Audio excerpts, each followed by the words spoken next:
guidance counselor lessons. If you do something you love to do, the money will come eventually. You'll be enriched. It's, the chip on your shoulder, immigrant family, the co-founders that we pulled together, and the leading engineers, we've all spent careers in this space.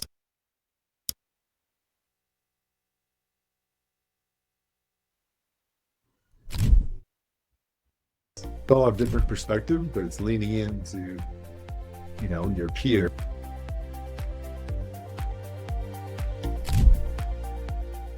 Yeah, so I guess I'd like to start. Like, the question is why, right? I mean, we basically came out of retirement, no? I mean, right? I wouldn't say retirement, but I was in a comfortable place financially, but it's never been a financial decision. It's been a passion more than anything. And I think if you do something, sort of like, the guidance counselor lessons, if you do something you love to do, the money will come eventually. You'll be enriched in other ways. Yeah, but with that said, if to play the devil's advocate here, you should do something that actually is also potentially has potential to be successful and make money, right? Because you're in a good space. The cybersecurity is a growing industry, leaps and bounds, exponentially actually. And so if your passion was like, basket weaving, as much as you're passionate about it, maybe you could open up a company for basket weaving, and go public. The passion though for this industry, I mean, I grew up in this industry though. I've got, brothers and family, we all. And you mentioned it's the passion, and then you think it's also the upbringing, like the way you grew up in a immigrant family. It's like you gotta almost, something to prove. A chip on your shoulder? Yeah, kind of for thing. sure. And let me comment, I was definitely not semi-retired. I was working longer full days at Cisco Beyond and lots of things entrepreneurial. And for sure, it's, the chip on your shoulder, immigrant family, working, went to a great school, but, not an Ivy League school. Older brothers that had done very well. So from all sorts of places, there's always chips on the shoulders and crosses we bear to carry forward. That itch. And so and again, you're not a typical entrepreneur, because we'll talk about how you've been working on it for about over 2 years now, kind of in stealth mode, which is not, I would say, trivial. All the companies go and they patch something together, right, and they go to market. So let me ask you this, like, so what's the end goal? Like, because you're not going to stop. Right. Not with this, you're not with this one, and not with the next one.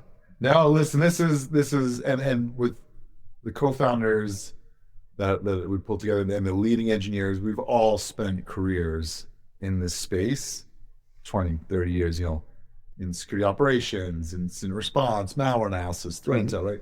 The whole thing, it's actually a point in time when we can actually do it right. And, you have this incredibly complex environment that's getting more complicated, and you've got access to data and from users and partners and third parties, and now not only cloud, but the advent of AI. So there's this big swirl of confusion, but it also with, great adversities comes great opportunities. And be able to leverage that as part of the equation to truly build something transformational that anyone, any sizable organization or enterprise can leverage, utilize, and become better. It's actually one of the few rocks moving forward that we can put on the defenders, weight scale there, if you will. So basically, you're telling me that you're implementing some lesson learns, right? Like from before. Absolutely. A big part of it. Listen, AI is an incredibly powerful tool, but is one that's to be used in the right way. But it's the prior knowledge, it's the knowledge base, it's the content, it's the questions, the context of prior investigations, and how do you pull those into a framework to help teach and to help teams that already know what they're doing, but to help provide more consistency to how they're operating. So, but also from just a building perspective, putting it all together as a company. Again, it's not trivial, right? From going from a paper napkin to fruition, right? So maybe that's the time to talk about like the inception, right? So you're a veteran, right? So you've done how many years have you been in cyber? In cyber Yeah, since before it was cyber, right? yeah, the late '90s. Yeah, it used to be cyber. That used to be only a defense and sort of govy thing. It used to be InfoSec, and then in the I last remember 10 years, it started morphing into cyber. But yeah, since the late '90s, early 2000s, originally I'd go down to my brother's, and I was in college still, and would learn and he'd sort of teach me different things around networking and cyber, different ideas, and then. But you were always technical, right? So because you have a chemistry background, you always kind of had a STEM, Yep. kind of a STEM background. And so when you started that, like, you remember like the first like hands-on keyboard experience that you had? Was it through your brothers or like what was? The first one was probably one of the early companies prior to going to work with them at Griftech was it was an online payment services company, and we just started. I come in 6 months into it, and there was I think enough time has passed, and we don't need to mention the name, but there was quite a bit of fraudulent activity Even back then. discovered back then, and we had hired our first risk manager. And when that came in, and after Thanksgiving, I had an all hands, and I went to the technology center in Pennsylvania. It was a long drive, and it was millions of dollars being funneled and laundered through our system and through our platform. And spent the next 6 months ad hoc just jumping into it, our anti-fraud and fraud investigation and running the Isn't it pulse. amazing that It was like, incredible. because there was always fraud, like through the ages. It seems like you just leave the door slightly ajar, and somebody's gonna try to prove it open, no matter what. Incredibly creative. Incredibly creative. This is what happens too with AI, and we're going to talk about this. But yeah, I mean, there's just more complexities, and I think when complexity comes in opportunities, right? Like the payment industry is one, but now we're becoming digital economy everywhere, right? I mean, I have like the ring, and our data. And we're saying data is the new gold, and then it was like ideas are the new gold. So everything is moving towards that. And so, do you remember does that make you jaded? The fact that you've been fighting crime for so long? Yeah. It can at times, yeah. Like, Or paranoid? For certainly paranoid. Anyone in this industry is paranoid, especially the practitioners and the CISOs on down, right? It's, not on my network, and be extra careful about this new widget, this new technology is brand new, it's supposed to solve the world. Yeah, let me put it through the ringer. So we've been working in that environment forever, so it kind of naturally draws that maybe awkward human element to it. Certainly, I don't know, certainly some jadedness, but also it's reinventing the same concepts on a different plane. And so, it's identity, and how identity has been reinvented multiple times in the last decade. I'm like, at a high enough level, this is the same battle we've been raging, but it's different. It's a different medium. It's a different mode and an arena that fight's being brought on. So it's constantly changing. It's constantly interesting that way too. It's definitely constantly changing. It's like, and that's some would say that, we're spending billions of dollars in security, right? Billions. And we're still, if you're, the recency bias is you like look at the news, there's always something going on a regular basis. And you ask yourself, like, why can't we resolve it? Like, why can't we just have, you put the, the tag name on VLP, EDR, XDR, whitelisting, SOAR. It's just, enter there, like, and it's still, after all this time, we're still, seems to, maybe because the attack surface is getting larger. So we're talking about just in general, like how the industry reinventing itself, essentially a new attack. Well, it's good for us practitioners, right? Like you're that's true. There's always a problem. There's never a silver bullet that's going to magically fix the world. I remember I used to work with but sometimes it's not enough. I used to work with somebody indirectly, and they had a company that was providing services, and what they did is they actually hack one of the organizations. It was More pen testing. yeah, to basically hack to get more business out of them. So they end up in jail for like 2 years. Cool. You know, so but yeah, so there's a lot talking about fraud, right? So let's talk about like specifically about what you were trying to solve, right? So you came out, and first of all, let's talk about the fact that you're not typical, right? You've been working for 2 years. You assembled like the A team, which is, I think, one of the comments you made was that it's super important. You can't do it by yourself, or you have to get the right co-founders.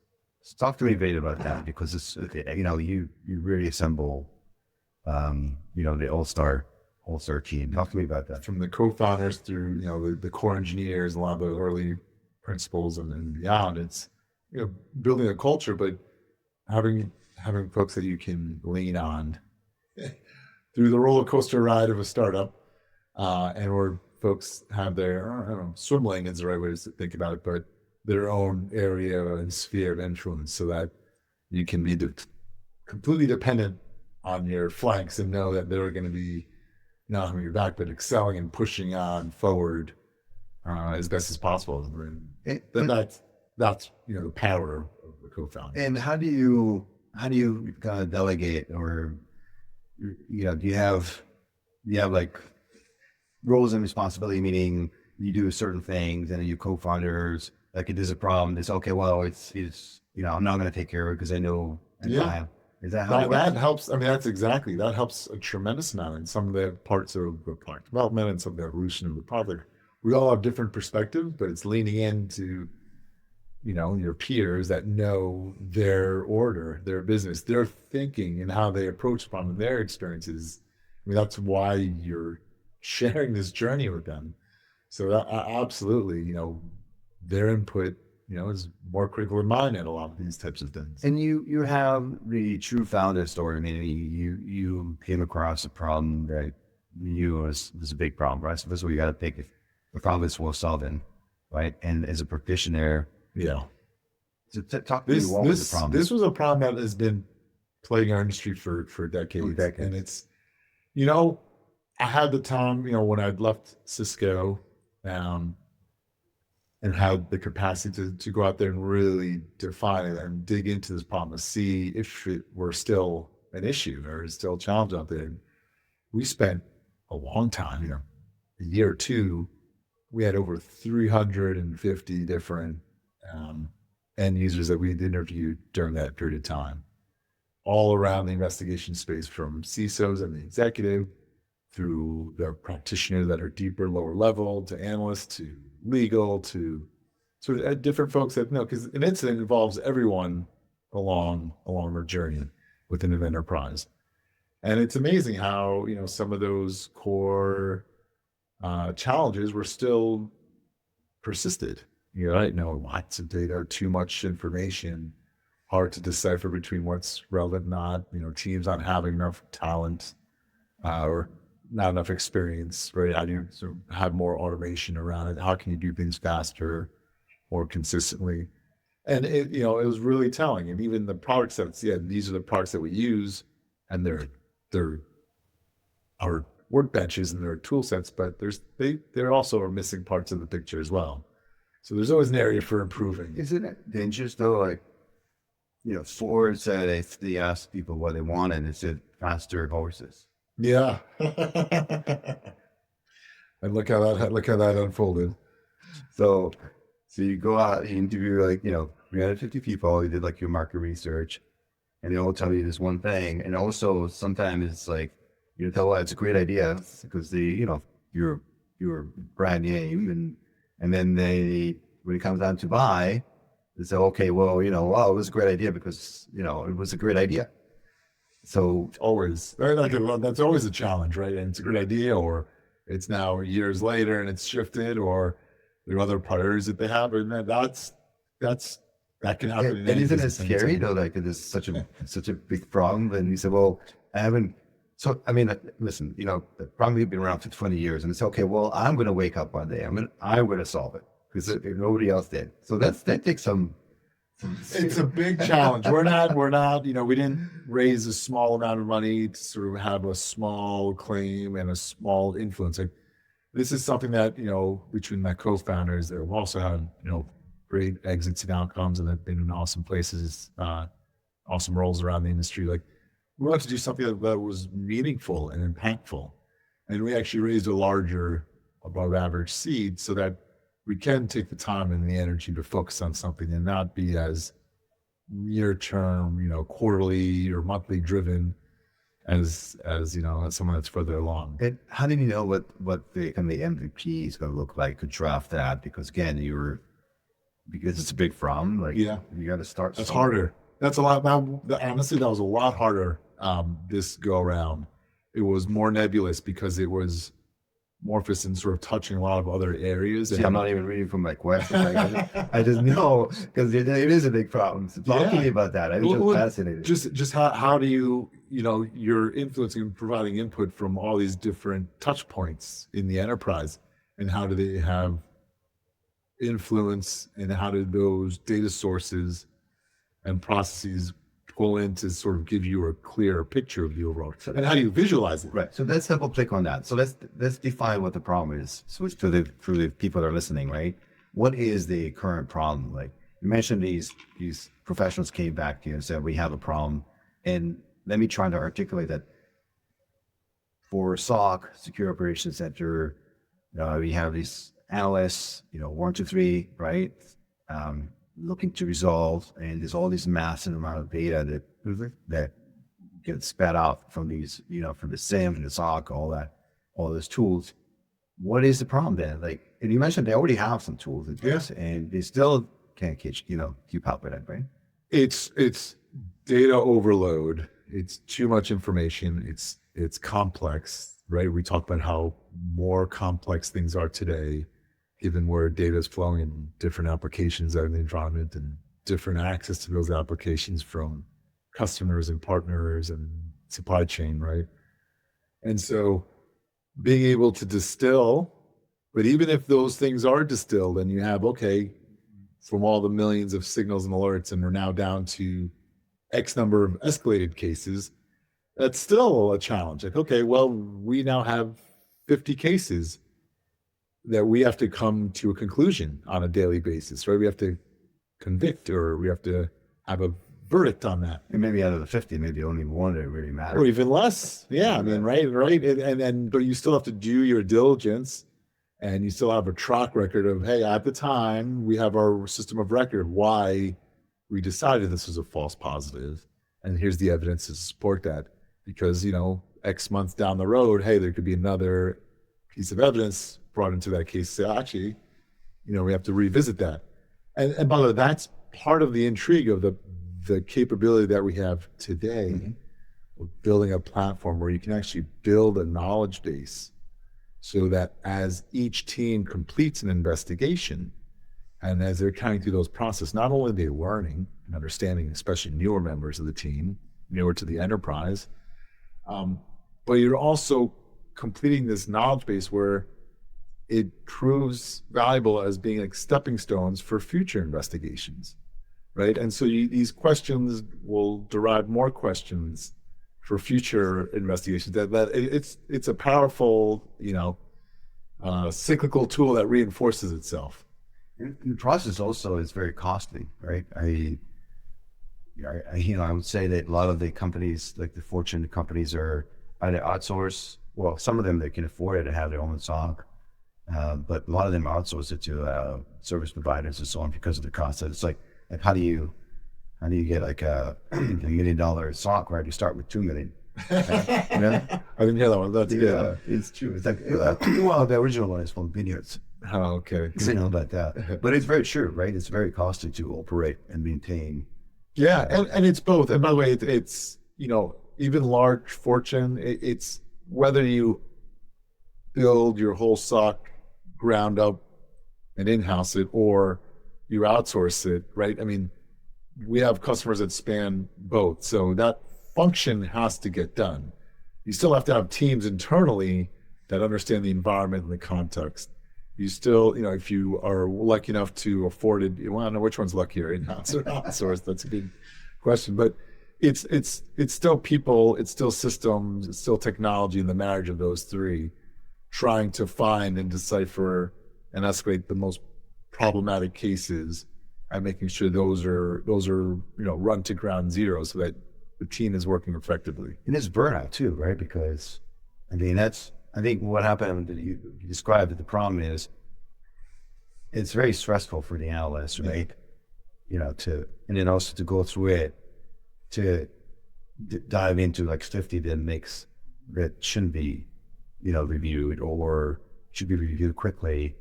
That is also incredibly stressful. And not only stressful, it's the subject matter, it's very detail oriented, and things that you're doing can be very monotonous. And it's sort of another area that's exciting, is that we're in a really interesting spot where we can leverage AI. Universally across everything is right. There's big dreams around AI, but it's really powerful for taking away some of that monotony. And so some of those some of that grunt work and some of that administrative friction that you have to do in order to derive at the answer.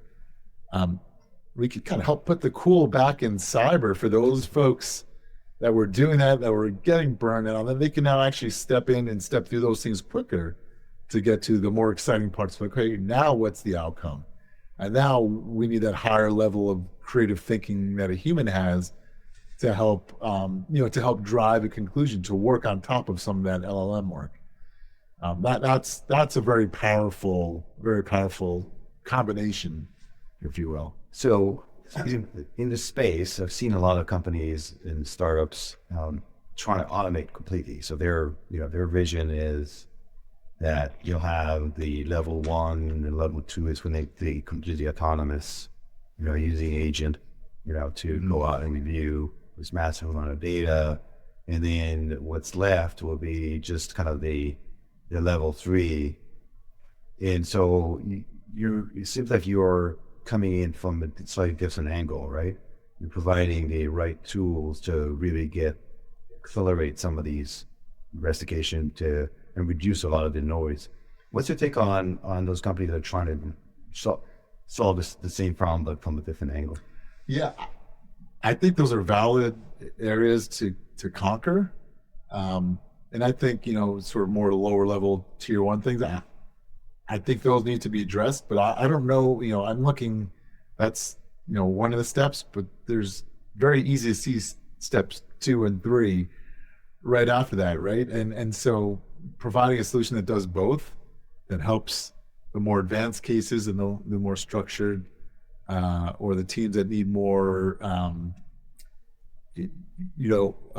more tools at their belt to look at some of the complexities of an investigation, but going to some of the more basics, that also has to be tackled. So I guess if you're just focusing on that, I think you may be missing the forest for the trees, because there's a whole, SOC ecosystem, right? There's a whole level of progression, and having just addressing one part of that doesn't really provide a complete solution for the team, because how do your tier 1s graduate? Where do your tier 2s and 3s come from if there's no more tier 1s? You think the level 1 analyst the last one has already been born?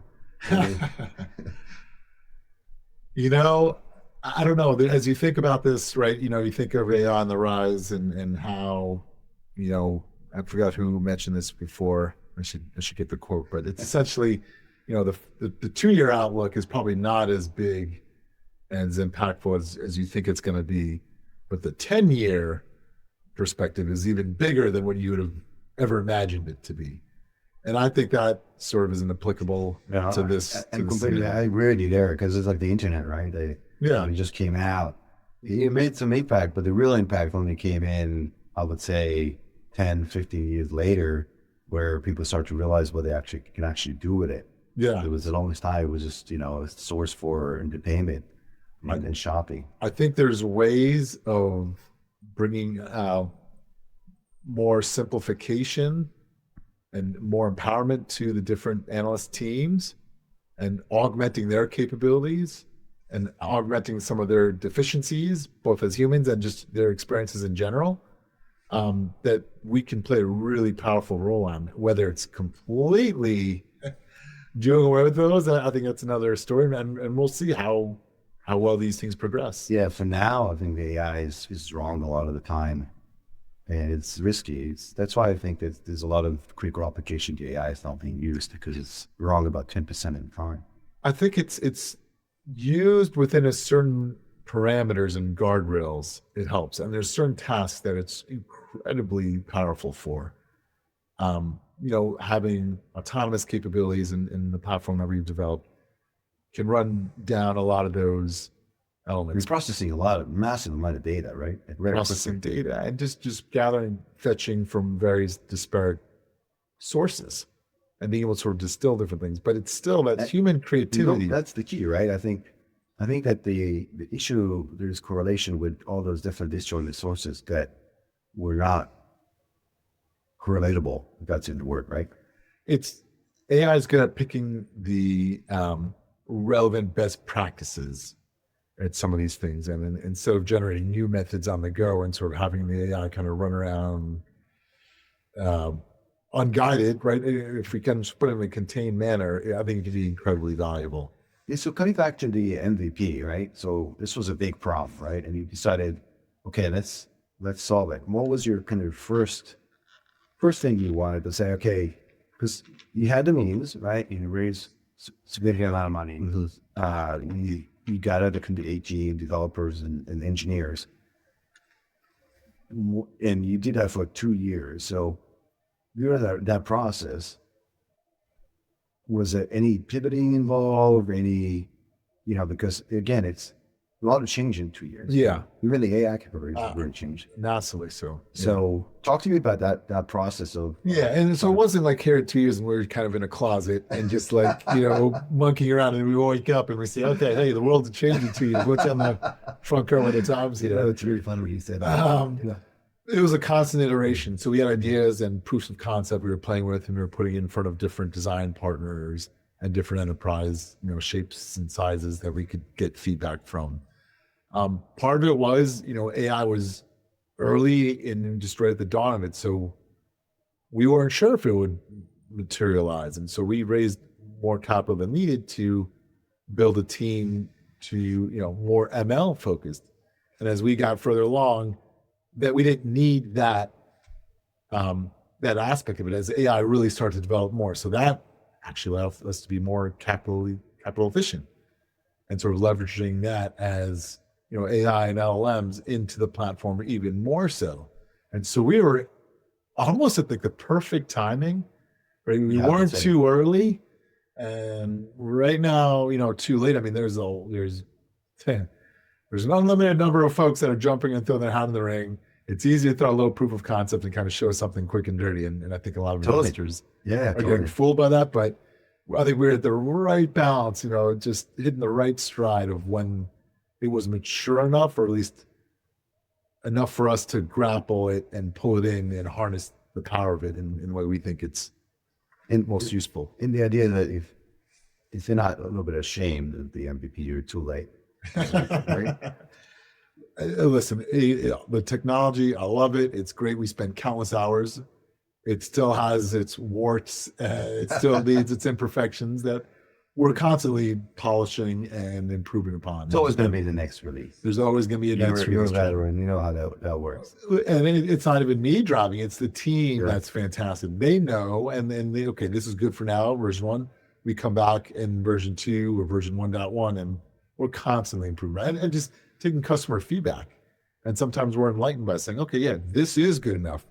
We need to spend more energy in these parts of the platform. So that's really helpful to have that iterative process. And were you always sure? Like, you never had any doubts? Meaning, you raised capital, and there's no like holy shit moments where you wake up one day and it's like, what did I get myself into? Like, we have all this train has left the station, right? And it's like a bullet train with all the stuff behind us, and we have to make sure we're on the right track. The train has left the station. Yeah. That is a good analogy, being on the right track. And it's moving incredibly fast. And then you turn around like, wow, there's now, competitors, now everybody in the whole industry now puts a shingle on with AI. And I get it. Yeah, and it's crazy. If you do like SOC automation or SOC AI, I don't even know. I've perfectly do that now, but it's like explosion, right? Yeah. But, so there wasn't like an epiphany, like, oh my God, at one point in time, we're here, we're not. It felt natural. We had a lot of the research, the firsthand conversations, a lot of the iteration design work, the teams that have spent their careers at all various levels of this problem set. It was just a natural culmination. And we feel very comfortable that we're in this, and what we do provides value. And that we're seeing that, day in, day out for our customers and how they're receiving, how they're continuing to reinforce and provide input to our roadmap. Speaking of value, right? Let's say you build a platform and it does so much, right? Typically customers, they spend the money for this one thing, right? Or two things. And when you go into a consultative sale and you talk to them and you sit down and they don't necessarily tell you right away what the problem is. Yeah. It's like 15 minutes into the conversation, you're about to leave and they ask you a question. Right? And it's all of a sudden, after you've done the dog and pony show and show them everything, they're like, well, how does he do that? That is the nature of the beast, right? That is the world, that's how cyber is. Like you have to earn their trust in how you behave and how you act and doing what you say you're going to do and building what you're going to do and proving it sort of every step of the way. So I understand that. And some folks are more, closer to the vest. We go through that process, if you will, to fully understand. So we're not just jumping in, hey, we can solve the world problem. No, when we have the conversation, we engage, we want to define what exactly is the problem that you're trying to solve for. Most of the times we feel pretty good that we're suited for it, but certainly not in every case. So we want to define those use cases, like what areas in the investigation cycle are tripping you up. So let's talk about that, because you've come a long way, right? So you've been doing this for that journey is what, 2.5 years now? 3.5 years. 3.5. Yeah. Wow. And I thought I did my homework. And so you start to kind of zone in on the use cases that really matters, right? Because again, the platform and this current iteration does certain things, right? So talk to me about what is that? What is, like, if you can like define what those like one or two use cases that really makes an impact. Yeah, and there's a few of them. A lot of times it's around. We talked a little bit about tier 2 and tier 3, right? They're looking at escalated cases from their MDR or the MSSP or their tier 1, right? And they're right, those 50, they have to come to a verdict and they have to understand what happened, gather the evidence, prove it out, understand why this is the conclusion and why the others are not, like why this is the narrative that was chosen. And that we help sort of develop that answer and give them that answer so they can do that, fast and timely. But folks that are younger in their career that understand some of the tools, but they're not application specific experts across everything. So they might be really good at a EDR investigation, but for them to now pull in identity or email or threat intel or XYZ into that same investigation to provide that other tertiary evidence, boy, that's an impossible task for someone who's not an expert. So we abstract all of that complexity and enable them to ask those questions and really guide them to asking those questions so that they can present the information and come up with a cogent, tangible answer. So one of the issues is the explosion of these, like, the signals, right? Yeah. All the signals from these short systems, or you kind of resolve that by aggregating, right? So your system aggregates all of that, right? So try to make it to simplify this. And then the other piece, as you mentioned now, is kind of the knowledge gap, the so what analysis, right? That you get all this and now somebody has to take a look at it and say, so what? How do I connect the dots between the different sort of systems? So the abstract level, like how did you, because that's really the key. I think you simplifying stuff that is super complicated. Yeah, showing them what's relevant. Years of experience, right? And a lot of the tacit knowledge, right? Because you hire somebody who's been in the SOC for 15, 20 years. They've seen that, done that, like the State Farm commercial, right? How do you capture that and then take somebody who maybe didn't have the same kind of experiences in critic and abstract knowledge? It's funny that is one of our core differentiators is that Yep. this encoded knowledge base, and it's developed by our research team. All those questions and the experiences you mentioned. It also incorporates feedback and information and questions from customers and partners, right? And so people that have a wealth of information around that, right? And so it's validated by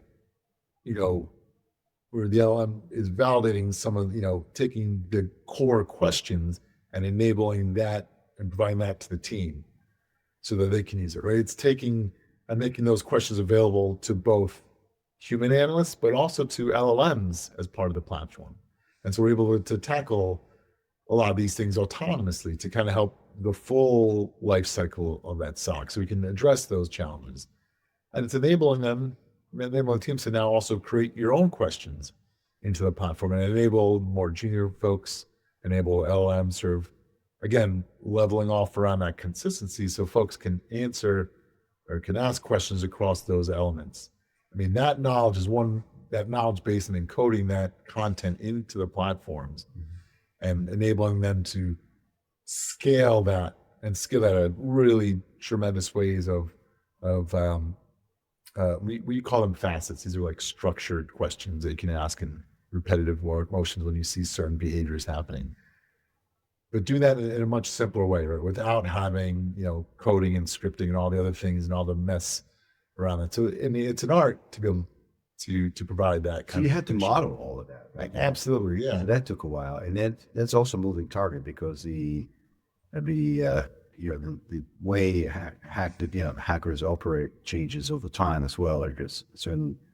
It's constantly being updated. There's constantly new questions coming to the platform. Things that are relevant there too, because eventually, you can aggregate. Eventually, you have a network effect. That's right. Where you have customer A over here and customer B over there, where they're benefiting. That's where the value is. From being able to see these questions and these probes, within the platform itself, so that it helps that team address that and set off different potential alerts. So give an example of to just go down into kind of the weeds a little bit.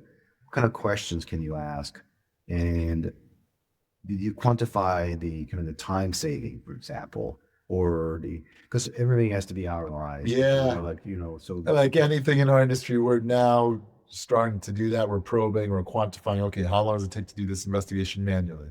How long through our platform, and then doing comparisons. And it can't be only 10% better. No, it has to be markedly better. But there's things there that aren't as quantifiable, like the qualitative. Well, how do you, is this a higher quality investigation? Because it does take that human analyst, but it also incorporates other elements of evidentiary collection. And so how do you quantify that? That's what we're trying to tackle right now, actually. And then you also, you can't put a finger on the well-being of these individuals if they can have 10% less burnout. We've seen some where there's 60, 70%, 75%, even more, right? In some of these cases, we don't have a massive data to say this is ubiquitously, this is what you will get. But we've seen pockets of that happening.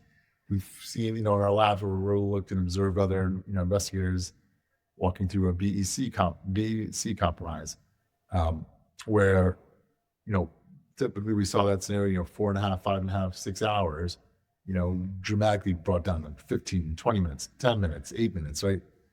And that's a pretty dramatic compression on that investigation. So there's pockets of this that we've seen, and I'm excited to see what we should get like some of those, measures like the Oura Ring or something so you can measure the HRV, the heart rate variability. I love that idea. If you can show that has correlation directly, and that's stress, right? It measures stress, right? And how stressed are you? And if you can reduce that even by marginally better, even that, there's no. I love that idea. Somehow connect your ring to the platform, and we're measuring your heartbeat as.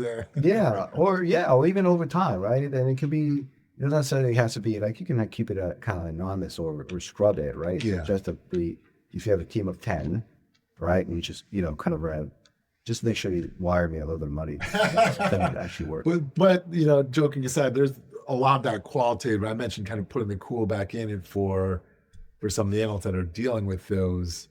So when we help, we certainly, it is more fun. They're doing less of the grunt work and more of the sex appeal that brought them into and that. I always say it's such a tough job. It's like being at a stakeout, right? If you look at the old movies where like the cops, Richard Dreyfuss. I was sitting in a car and looking for somebody to break into the bank, and they have the donuts and the coffee, and they're dozing off. They do it for like 3 days until finally something happened. And that's really what SOC is. You're sitting down and you're kind of the donut thing and waiting for something to come across your screen. And there's nothing worse. Again, your adrenaline goes up, and then nothing worse than kind of dive into the rabbit hole and figure out there's nothing behind it, and then do this again and again and again. Yeah, it's funny. We enable that to go through those, but to go through them quicker and to prove them out that they were false positives. So there's even intrinsic value, or there's even value in that, and helping teams. And how do you interact with the platform? Where you let's say, customers are testing it out right now, right? They're driving through it. What does it look like? Like, how does that differ from existing platform that we're using?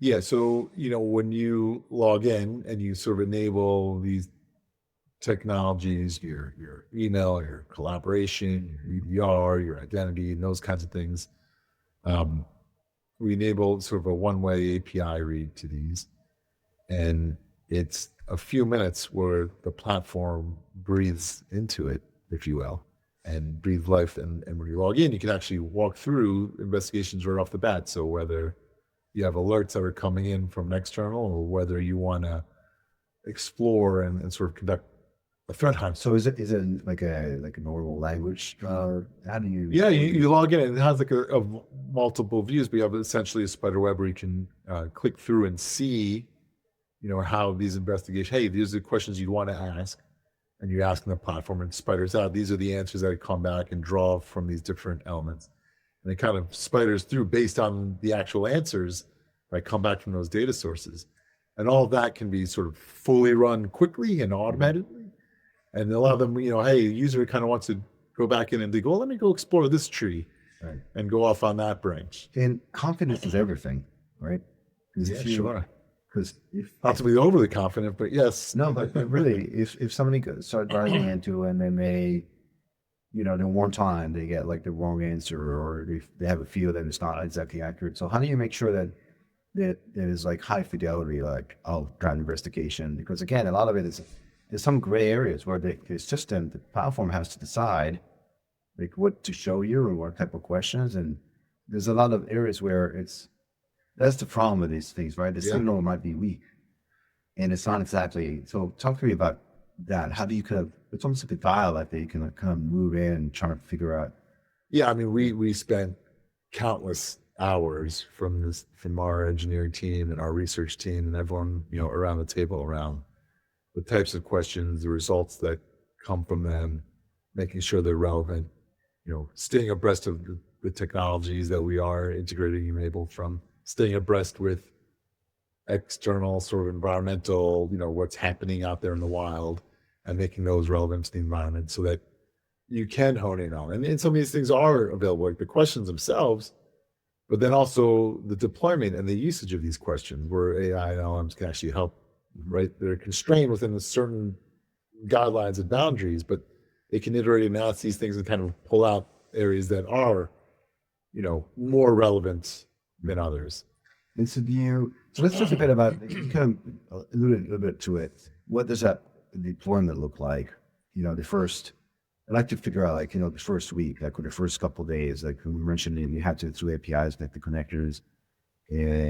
It has to play well with others, right? It has to play with existing infrastructure. Yeah. And what happened is you mentioned that you're just going to spin it off and what does it say? Like, hello, how can I help you? Hi, how? It's not quite that. You're quick. You're very quick. But it is, we go through, first of all, we take incredible care of our clients' data, of course. So we have a SOC 2 Type 2 certification. It sits in the Amazon cloud. we go through the compliance checkworks and legal paperwork as needed for every pilot or customer.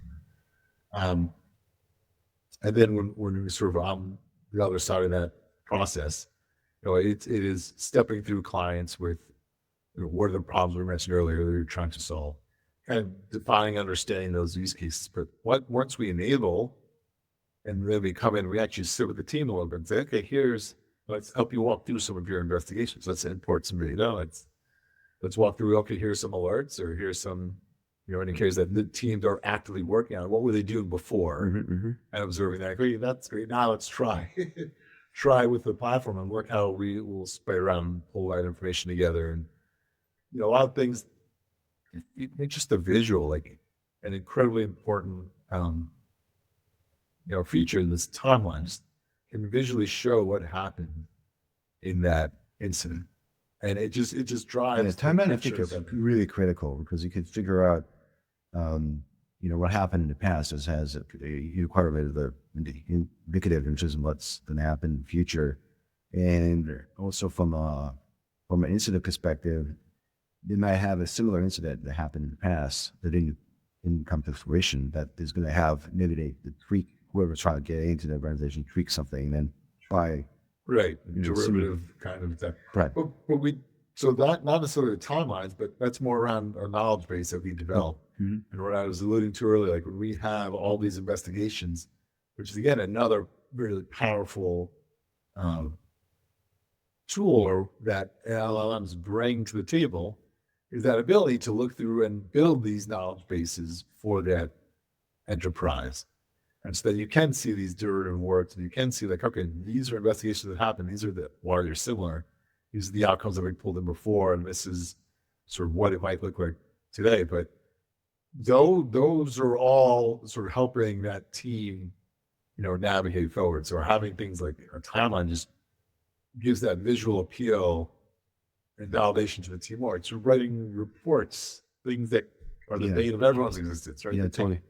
So the company's running in parallel to the existing. Is that how it works? Like it's okay. Let's give it a try. Do they run? They have their current standard process, correct, and then they're running in parallel. Ours is in parallel, so they get to see and compare what those results look like. Okay, and how much quicker, how much more thorough. When we provide our conclusions, what were the conclusions, and all the underlying homework, and what drove us to that conclusion. So the analyst can say, yeah, I now understand this is, and really as a learning moment, and trying to sort of help analysts grow and progress through their careers, right? And that's incredibly powerful. It's not just, hey, push a button and click and here's the answer. There's some of that, but you can actually be guided through and learn how to. It's not a black box.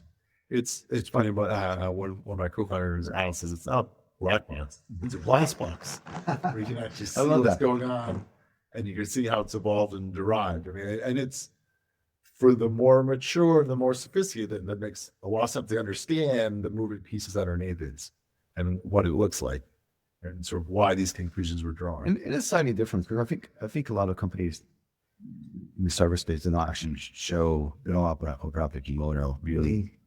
They don't necessarily want to show us what's behind the scenes. They just kind of give you the end result. The end result, right. Yeah. I've always thought that it's a problem. Getting the end result is great, but showing your homework or having the context of how you got to that end result, the context is just so powerful to that question, to that enterprise at that moment in time. And not having that context, it's only a partial solution. You can't provide that. So you have preliminary results, right? Like in terms of the efficiencies that we're getting, right? Because everybody's all about efficiencies. How do you get more for less? So in this particular case, you're more likely going to get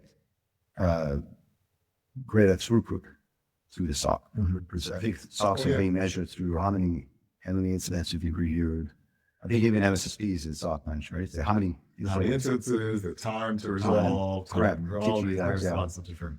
So have you having kind of preliminary results in terms of how more effective are you currently? How efficiency? Yeah, we've seen some early indicators, 65, 75% more efficient, which is awesome. First of all, it's huge. I mean, when you extrapolate the cost, it's strictly the cost associated. Because now you can have the same size of SOC, but deal with a much larger incidents, right? Like, or larger infrastructure. And this is just the cost associated with like running the SOC. But then, as you mentioned, you can't define like how helpful it is with the happiness and the it's burnout. It's a real burnout ones, but for the enterprise, it's a real challenge we're helping them overcome. Right? It's better utilizing the team, right? So there's such an amazing shortage of labor, talented labor that understand. So keeping the guys you have, training the girls and guys that you have to up level their game, right? And it's getting so much more mileage from them, getting better efficiencies from them, and at the same time improving their lives and their work lives and their satisfaction. It's such a win-win scenario that it's really exciting to see how that comes. And to get budget for will they be able to turn off certain systems or what do we replace? Forklift is it like a rent? I'm not sure. There's a lot of augmenting because you need some of their technologies deployed. You need your EDR, you need your identity and threat intel. If you have a SIM, you deploy them at your work, you need that as well. So we leverage what's already deployed as part of that. What do we replace?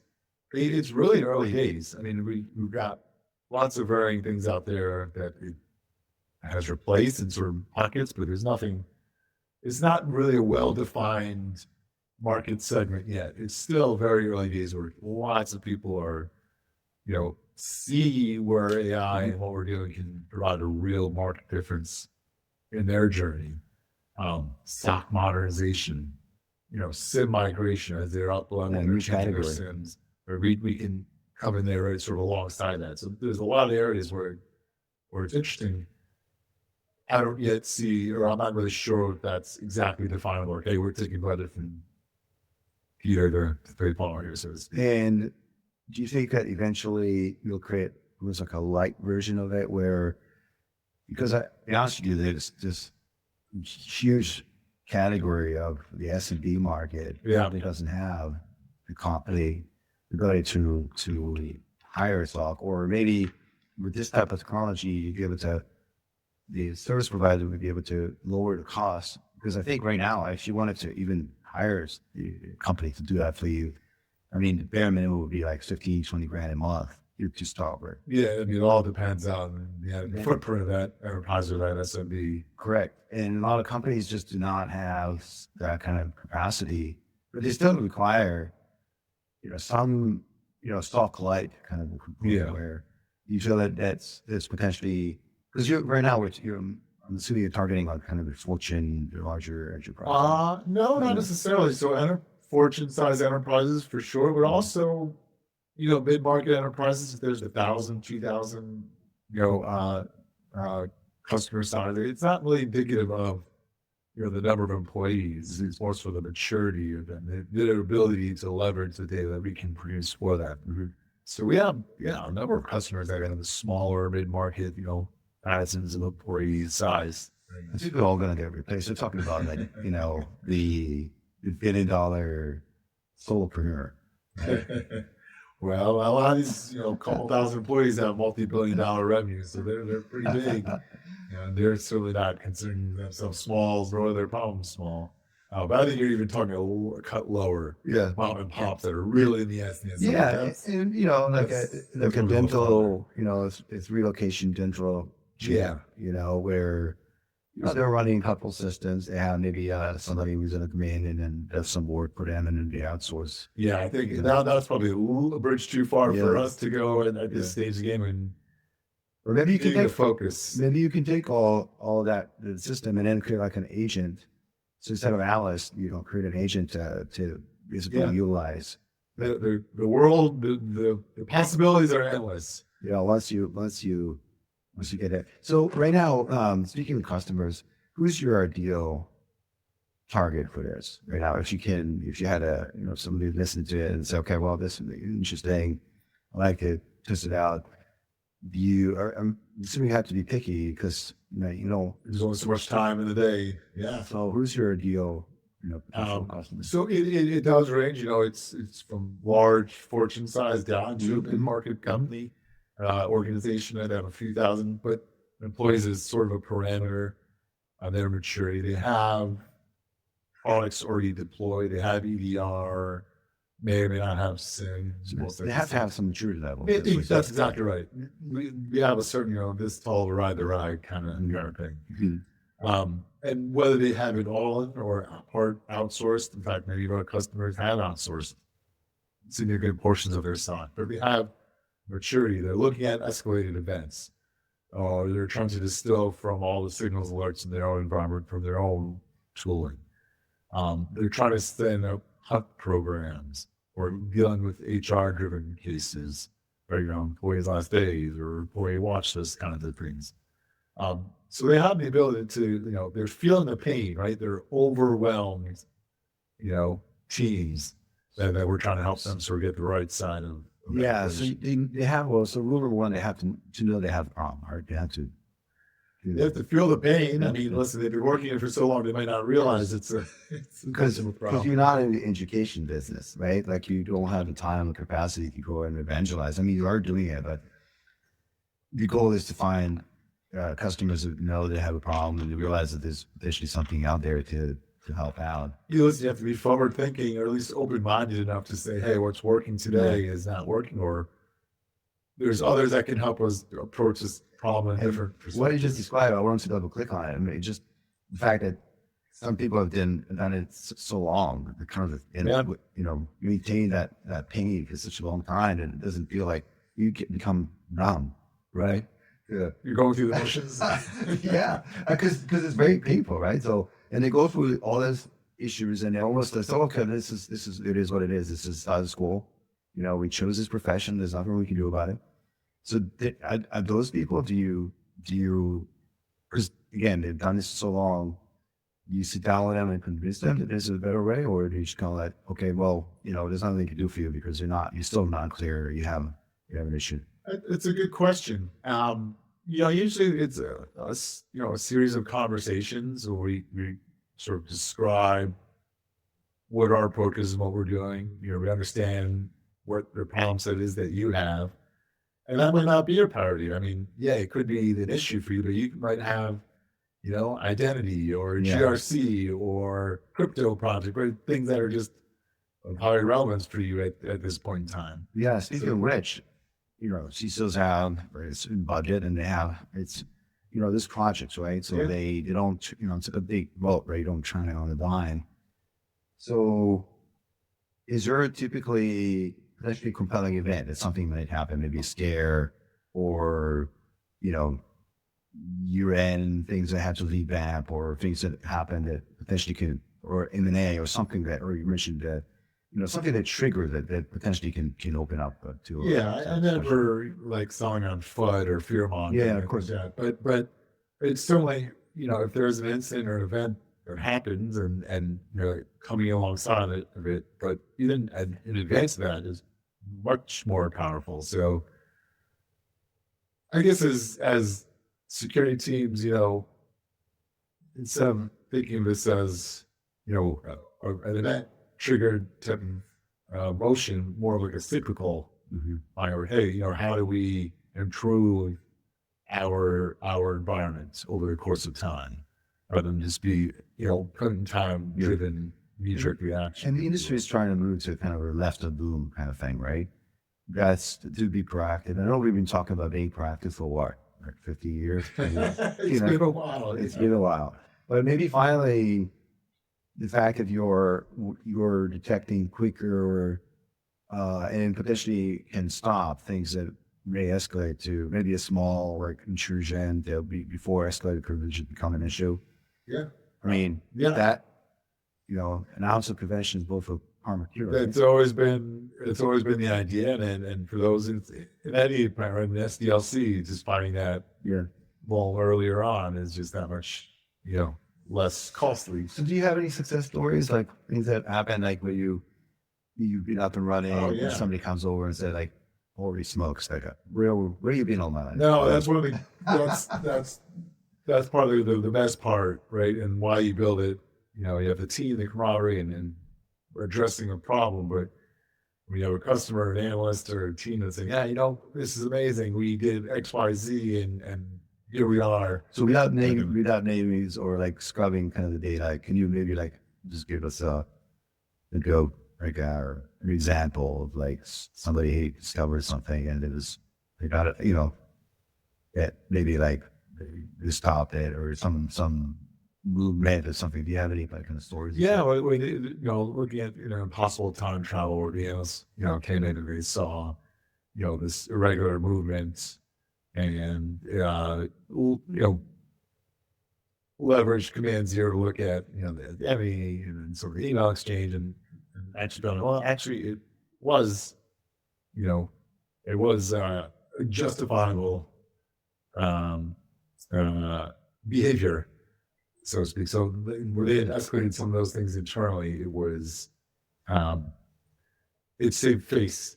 So that was, so I love that because that's the kind of the false positive, I guess, Yeah. right? And that is the Achilles heel of this industry, right? Because you cry wolf so many times, and then the analyst will be, first of all, if they escalate that and it's not, they're going to be wary about doing this again. And then what really matters now, you know, so that kind of collectively raise the level of confidence, right? Yeah, no, but that's the idea is helping the teams and helping us sort of not only build more confidence, but produce better results, right? They're just having a better tool at their side, you know, layered on as part of what they've already deployed and are using. So it's just a natural evolution of modernizing the team and modernizing that cyber defense posture. And you mentioned reporting, right? It's a big deal, right? Like, first of all, executive can't have enough of reporting. And talk to me about that, and also whether service providers, like, you know, these SOC operators, mercenaries of this industry, whether they can utilize it. Well, I wouldn't think of them as mercenaries. I mean, think of them as sort of a collective group, right? There's enterprises that don't have the ability to, you know, staff, right? Talk about the talent shortage for a variety of reasons, whether is it talent shortage, it's just that companies are not willing to pay enough, you know? Or is it both? Oh, sorry. That's a bigger question. You know, companies not want to pay enough. I don't know. Well, you can find anyway. It's just a matter of how much you're willing to pay for it. You know, so if especially here, for example, in New York City, right? You need to have somebody who's like highly qualified level 3 analyst and you want them to be in the city and do 24/7 and be on call and all that. You're gonna have to pay. There's no, and so maybe they're not willing to pay. You know. Well, yeah, but I mean, look, you could, right? I mean, how much you want to pay, right? There's only one.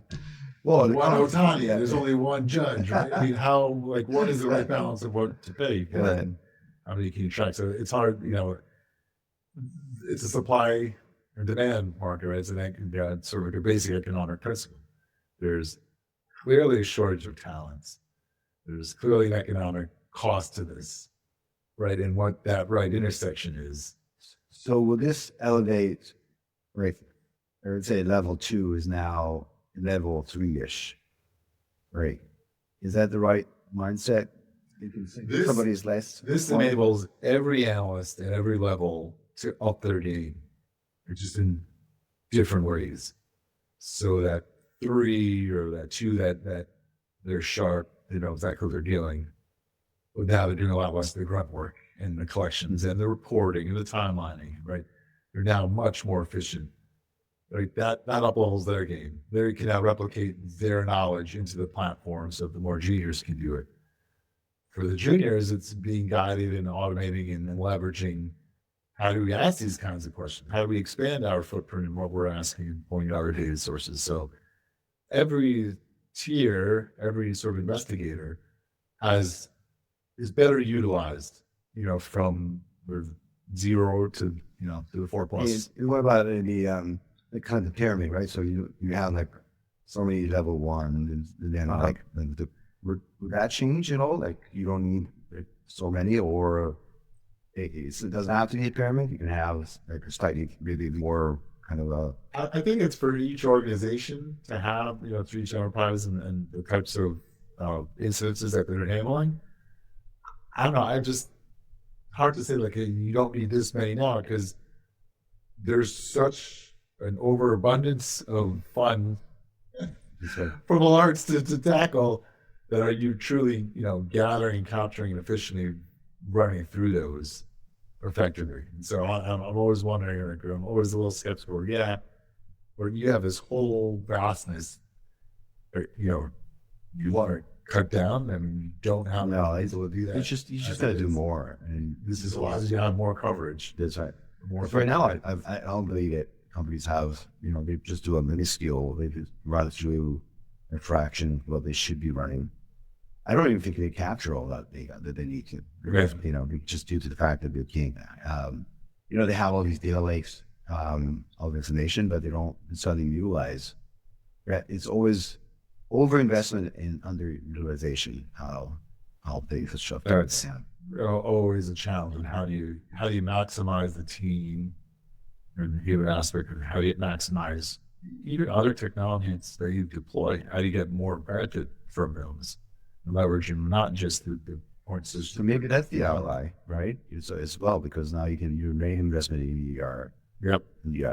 You can now get the most of it. You can, triage it much quicker, and maybe actually analyze some of the data that comes in, and you're actually getting more out of it's $300,000 you're spending on your EDR. Well, you can certainly, leverage different technologies and do outputs. I'll say better, but across other investigations that you weren't normally done so beforehand. So you're connecting the dots. So you're connecting more dots. You're bringing evidence from different data pools and data sources. And that's the key, I think, for situational awareness. I think that's the key. Yeah, it's a very powerful motivator. Because you may not find a problem because there's only like 2 data points that you pull from, but if you all of a sudden start coordinating with other systems, you may get a much clearer view. And then last thing I mentioned, you mentioned actually, Dave, the fact that and this is something we don't do in the industry at all, like we do the sharing. You have a very little. Yes. Very difficult. It's very difficult. And we're at a disadvantage because the adversaries are, it's easier. There's less political roadblocks. Correct. So. And so eventually, kind of the nirvana of this all is to be able to do kind of the sharing. So you have multiple customers who will have be able to pour in scenarios or questions or based from other customers. Is that a correct statement? Yeah, that being able to share questions and patterns of questions and facets, as we call them, right? And these these investigative sequences. Being able to share those amongst others, anonymously, and allow others to sort of pull those down, right? Those things are incredibly powerful. That's that whole network effect, that the nirvana of sharing. Yeah. There's so many political and otherwise roadblocks and structural and others that just. So 3.5 years, what's the kind of where you go from here? Like you're still in development, right? All the time. All the time.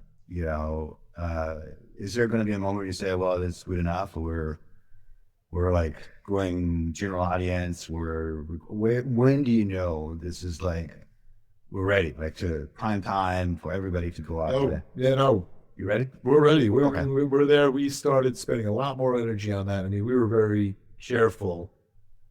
I just blow hot air all over the industry, right? And so I want to make sure that you have the clout to do that. I wouldn't say that you do that, but want to have something that's more buttoned down, ready to go, and that shows the value. So we were maybe a bit conservative in wanting to make sure we had that and then Like a more true refined. engineering firm, right? Like a true. Yeah. You were very top heavy from an engineering perspective. That you basically an entire firm. But Well, very atypical for most startups where they go out there, take their money and splash it all around yeah, to make as totally. much buzz.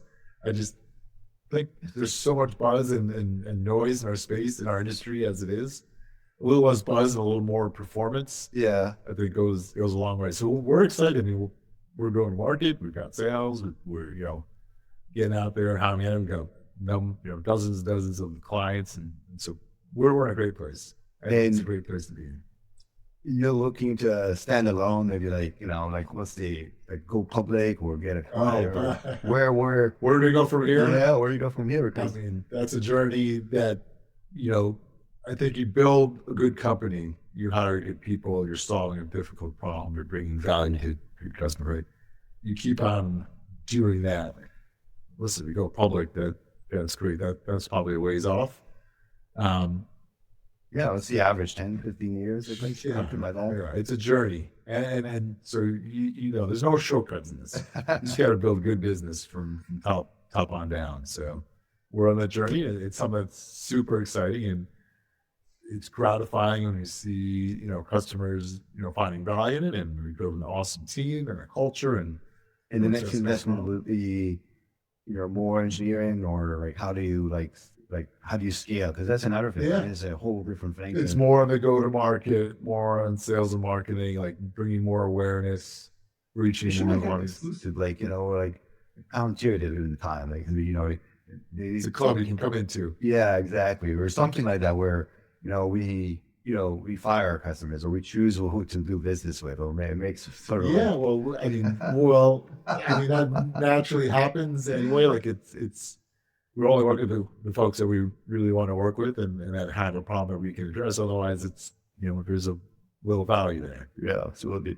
And listen, you have a remarkable journey, like it's amazing, like, and I'm telling you, you're working on this, and there's no stopping, but it's a journey, not a destination, right? I mean, especially for you. Yeah, You come from that background and it seems like you're always going to be the next. And unfortunately for us, the problem, even when you solve this problem, I don't think we were going to be, this is the kind of end game. Or if you do phenomenally hard well, to say there's an end game. I mean, right now we're so hyper focused on making this happen and solving this problem. So we've got plenty of runway and roadmap ahead of us. and while you're doing this, these are becoming more complex, right? So Yeah. now AI is being utilized to create new problems that we don't we're spending understand. the arm race now is for AI. Do you believe there's going to be like an AGI, like a thinking Getting the Skynet territory yeah, here. because we're definitely going to need to fight the Skynet. We're going to need some of your Whether we created in as part of the problem ourselves, who knows? I mean, it is again kind of 2-year, 10-year Yeah. paradigm where it won't be as big or as impactful in 2 years, but even more than we could imagine in 10.